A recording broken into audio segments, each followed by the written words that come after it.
Okay, we can move this, guys, too, if you need to. I was told if the wind just hits this just right, you won't be able to hear me, so let's try it out. Welcome, everyone, to Jamestown City Hall and Tracy Plaza today as we do a proclamation and presentation to really better understand and bring awareness to pediatric cancer here in Chautauqua County and across New York State.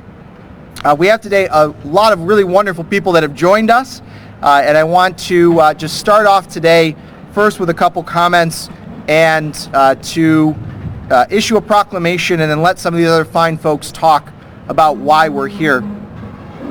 You know, one of the things as I spoke to Tara Swan over here the other day, a couple months back, we talked about how do we raise awareness for National Childhood Cancer Month, which has really hit home here in Chautauqua County. You know, cancer has really affected almost all of us personally, and childhood cancer is no exception. With therapies and treatments that have been found in the recent years to improve our survival rates, we've seen cancer and childhood cancer survivors live longer and richer lives. But despite these remarkable advancements, it's still the #1 cause of death by disease for children from infancy to age 15. Cancer is a cruel disease that does not discriminate against any age. And childhood cancer survival rates, although have risen, are far too low and remains a nightmare for many families. Many of you have personally been impacted by this.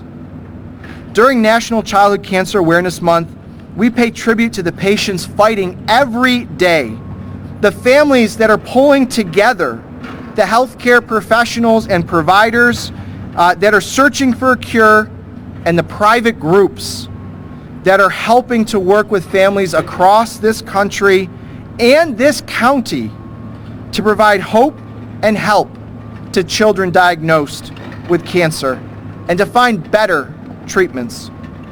It's important that we honor and carry on the work that so many are doing to eradicate childhood cancer and help support our loved ones that are suffering.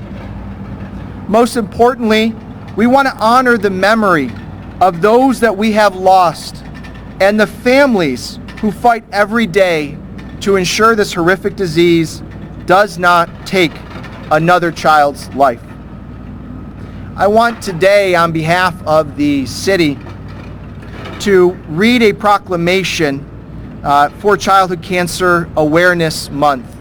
And as we all know, we're really here because of the work done by Tara and others to raise awareness to this issue. And it really always amazes me, Tara, every time that we have talked about how this turned to, well, how can we just advocate more on the state level, to how do we start to bring awareness here locally, to how do we make this just a large event that really brings that awareness. And it's really an incredible thing because of the work that you've done, because the work others have done. We're here today. Now, I won't read this entire proclamation because it's long and Tara asked for the long version. So I do want to just point out, though, that the average age of childhood diagnosis for cancer is 6 years old, compared to 66 years old for adults diagnosed with cancer. And 80% of childhood cancer patients are diagnosed late, right? Think about that, 6 years old, and they're already diagnosed late. And in the last couple years, we've had hundreds of not-for-profit organizations at the local and national level, including Callie's Crusade, that are helping children with cancer and their families cope with the educational, emotional, and financial support. So today, we are going to not only proclaim this Childhood Cancer Awareness Month in the city of Jamestown, recognize the dedication that Callie's Crusade and other organizations are doing to raise awareness, but we're also going to raise a flag today so that everyone who drives by this city hall, for everyone that walks through those doors, knows, recognizes, and sees that as a city and as a county, we're here to bring awareness to childhood cancer. Thank you.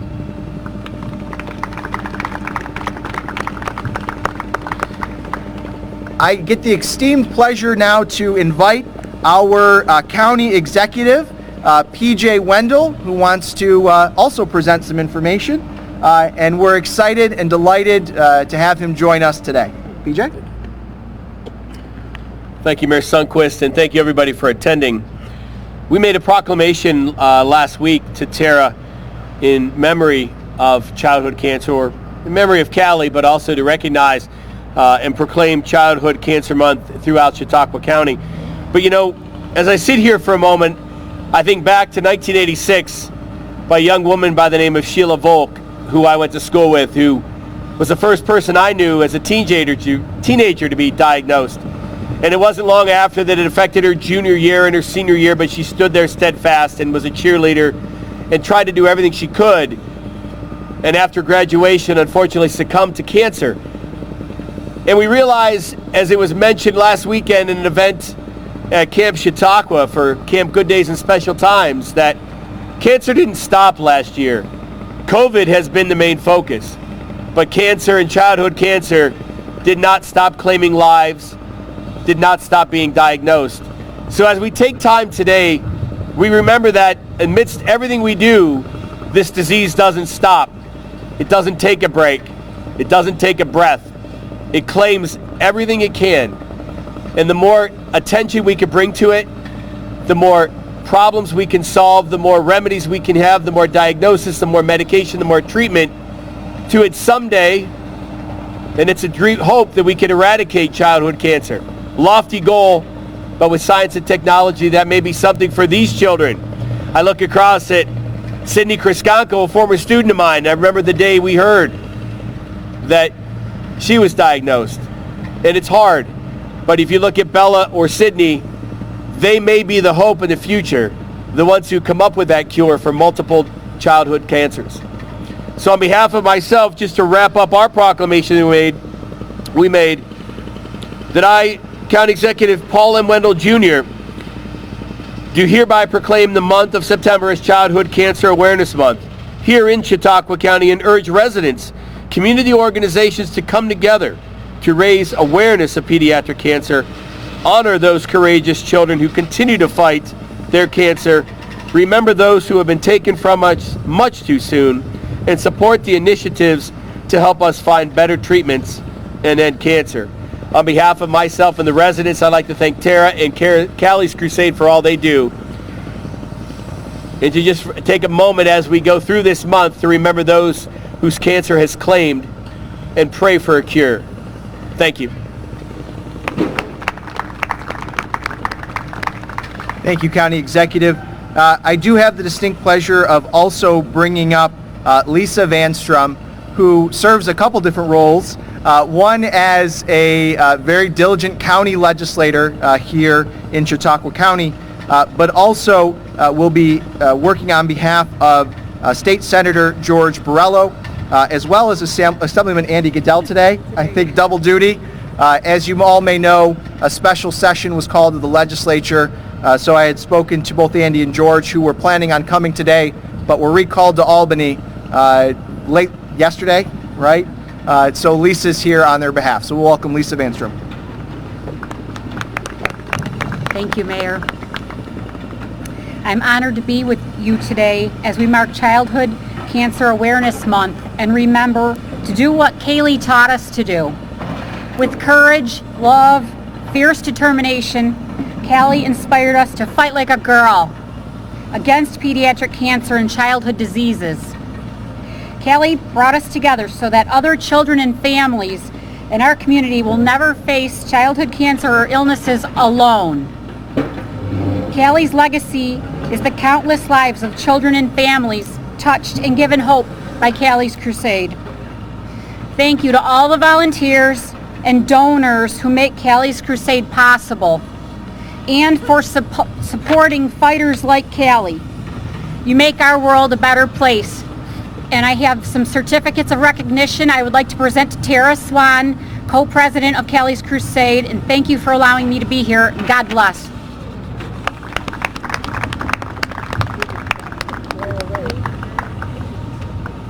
So we'll now invite Tara Swan, who will continue with today's program.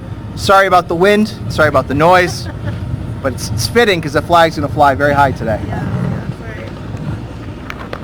Thank you very much for being here today. As others have mentioned, cancer is definitely an epidemic that has continued despite COVID.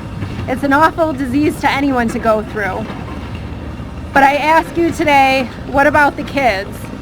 And the kids who are here today, I want to share their stories.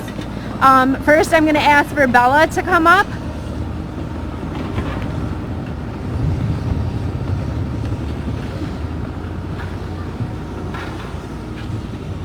There we go.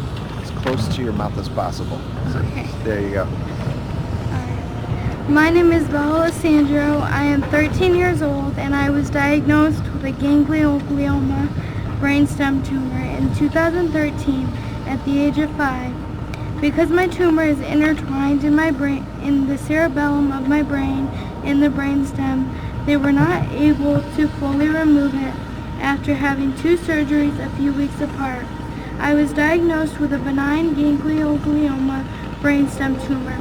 We monitored the tumor for several years with routine MRIs. In September of 2017, we had to start treatment as my tumor began to grow on my brainstem side.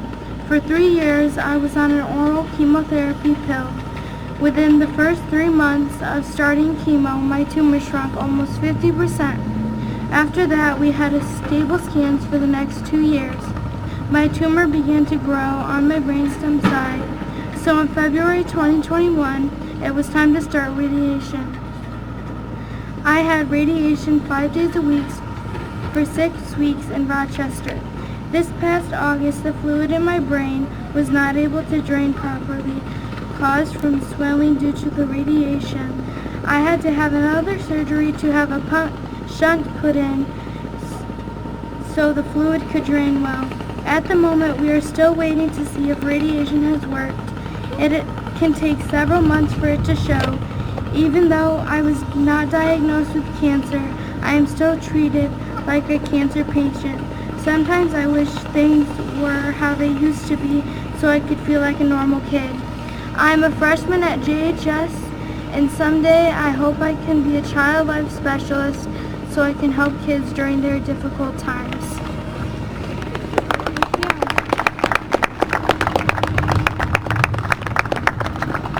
Thank you, Bella. I would like to ask Lucas Gibbons, another child dealing with cancer, to come up and speak. And his mom can come too.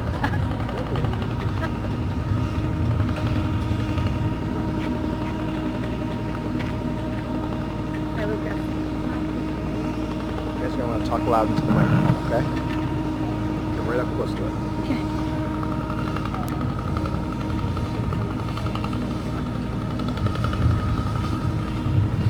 Hi, I'm Lucas. I was diagnosed with retinoblastoma. I was diagnosed on May 7, 2013, and I had my eye removed on January 7, 2014. I was in the hospital for a year and a half. I did chemo, radiation. My favorite food in the hospital was chicken nuggets. I didn't have much of a appetite. My favorite thing to do in the hospital was play baseball with a stuffed animal. I felt like doing nothing. I just sat in bed all day. Before I had cancer, I was running outside. After I had cancer, I felt a lot better. I can go home and see my dogs. The thing I disliked the most about cancer is I could have died. When I grow up, I want to be a farmer.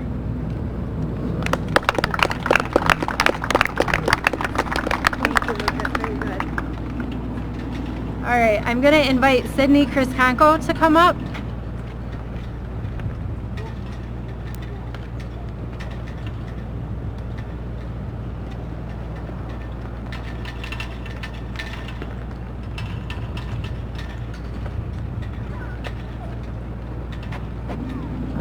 don't want to talk loud into the microphone. Hi everybody, my name is Sydney Crisco and I am a childhood cancer survivor. Every day, a school bus full of kids are diagnosed with cancer in the U.S. alone. That's roughly 45 children every single day right here in the U.S. Around the world, a child is diagnosed with cancer every 2 minutes. Childhood cancer is the #1 disease killer of children around the world and the second overall leading cause of death for children ages 5 to 14. Worldwide, 250 children die every single day from cancer. Childhood cancer receives less than 4% of the government's total funding for cancer research and development of treatments. Less than 4%. Given all these statistics, do you understand why we're so angry? Do you understand why September is such an important month for all of us in the childhood cancer community? If these statistics are not convincing enough, let me tell you about my story. It all started back in 2012 when I was 12, when I couldn't get rid of a persistent pain in my side and my back. You see, I was a competitive gymnast at the time, and I had just thought I injured myself somehow during practice. After the pain got worse, I traveled to many different doctors and had various testing done with all the same results. They told me, "You're fine, it's a pulled muscle," and so on. It got to the point where my balance was getting bad and I couldn't even stand on the balance beam, which was my best event. Then I could barely walk. I was finally able to get in with a doctor in Buffalo and had an MRI. Then the worst possible news came. I had a tumor on my spinal cord that was branching out into my chest. I would need 2 emergency surgeries to remove it all, the first being a 12-hour surgery to remove the tumor on my spine. The strange part of all of this, the tumors were benign, in other words, non-cancerous. But then, 9 months later, during a follow-up MRI on my spine, they found it. It was cancer. On my left kidney was a huge mass. It was stage 4. Treatment needed to start right away. I'm not going to go into every single detail about the next 2 years because it's a lot and I don't remember a lot of it. But what I do know is that I was on chemo for 2 years. The first 8 months being very intense, followed by months and months of treatment, only once a month. When I was finally done with treatment, a huge weight felt like it was lifted off my shoulders. But I was wrong. I didn't know that what I would go through in the years following cancer, up until exactly now, would be just as intense and painful as my years in treatment. Remember that 12-hour surgery I told you about? The one that removed my spinal tumor? Well, the doctors didn't have the time to repair my spine after removing the tumor, so it was left alone to heal on its own for many years. In the years following, my back became very painful, and it turns out I was developing kyphosis, which is similar to scoliosis, except your spine curves forward. At its worst, it was curved at a 90+ degree angle, and I know I needed help. The thing is, no doctors in the area would take me. I was too complicated of a case, too much history to unpack. After searching for months, I finally found a doctor in Erie who listened and was willing to help me. The result? I'm now a proud owner of 2 12-inch rods on each side of my spine and 20 screws. And I laugh about that because it is funny now that, I am the proud owner of lots of hardware. That was the absolute worst surgery of my life. And I know because I've had 26 of them. Fast forward to now, and you're probably all wondering why I'm up here on crutches. About a year ago, in September, I started having a lot of pain in my left knee. I wasn't really sure why, and no doctor could really tell me an answer. Once again, I searched and searched for a doctor that would take me and ended up having to go up to Roswell because that's the only people that take cancer kids like me. Turns out, because I was on steroids for 2 years to counteract the cancer treatment, all of the bone in my knee was dead. There was no blood flow able to go through my knee, and the result would be I needed a surgery to take out all of that dead bone and replace it with bone grafts. I just had that done at the end of July, and unfortunately it's not working all that well. So that's why I'm still on crutches 6 weeks later. It's looking like if it doesn't heal, I'll be ending up with a knee replacement at 21 years of age, almost 22. So once cancer is over, it doesn't stop. The side effects don't stop. Just because you look healthy doesn't mean you are. Childhood Cancer Awareness Month is super important, and it needs to be addressed. And I'm so happy that our county and town of Jamestown has declared proclamations to recognize kids like me all over the world. Thank you.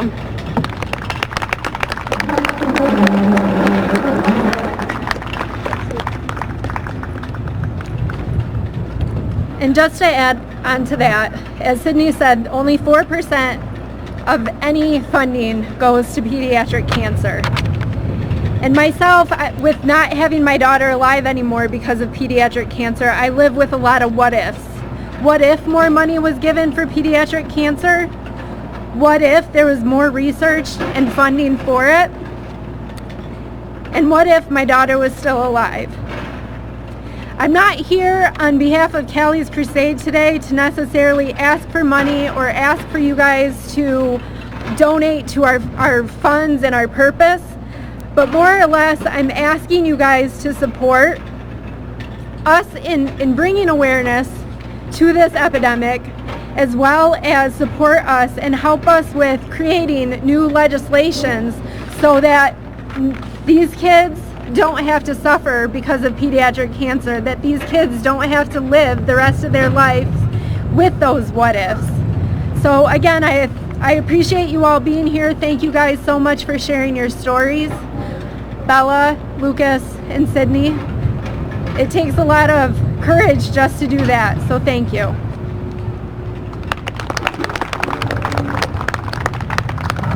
Thank you, Bella, Lucas, and Sydney, for being here today and sharing your story, and thank you to Tara and all the things that she has done. We're honored now is something we've started to do in the city, which is to raise awareness to a lot of different causes, and we're going to now raise a flag in honor of pediatric cancer that'll fly here in the city for the month of September. And as I said before, to remind everyone who passes this city hall, who comes through the city of Jamestown, that we are here as a community to bring awareness, to raise funds, and to help stop and this disease from continuing to impact all the people across Chautauqua County. So at this point, I'll invite Tara, as well as, do you want our kids to do the flag raising? The kids that came up and spoke today, to join us over at the flagpole as we raise the flag in honor of Pediatric Cancer Awareness.